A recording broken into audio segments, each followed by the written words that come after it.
अवधूत चिंतन श्री गुरुदेव दत्त श्री स्वामी समर्थ. रिलीजियस काकू या आपल्या चॅनलवर तुमचे मनापासून स्वागत करते आणि व्हिडिओला सुरुवात करते.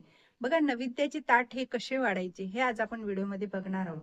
तर बघा, आपण ताट वाढतो, आपण म्हणजे आपल्या प्रत्येकाच्या घराच्या रीतीनुसार प्रत्येक जण म्हणजे वेगवेगळ्या प्रकारे पदार्थ तयार करतात आणि वेगवेगळं म्हणजे नैवेद्य अर्पण करत असतात.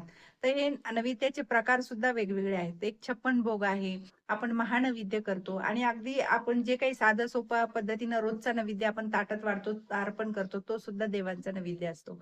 तर हे आता रिवाजानुसार आपण आपलं नैवेद्य अर्पण करत असतो.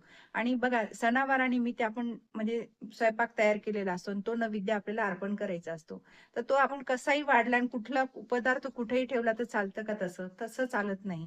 तर त्याचं एक नियोजन असतं, की त्याची एक शास्त्रीय पद्धत पण आहे, की कसं आपण ताट तयार केलं पाहिजे देवाला अर्पण करताना. कसं ताट म्हणजे अगदी सुबक दिसलं पाहिजे. हे आज आपण व्हिडिओमध्ये बघणार आहोत. व्हिडिओ शेवटपर्यंत नक्की बघा. आणि हे बघण्यासाठी खालील दिलेल्या लिंकवर क्लिक करा, म्हणजे तुम्हाला सविस्तर व्हिडिओ बघायला मिळेल. श्री स्वामी समर्थ. जय जय स्वामी समर्थ.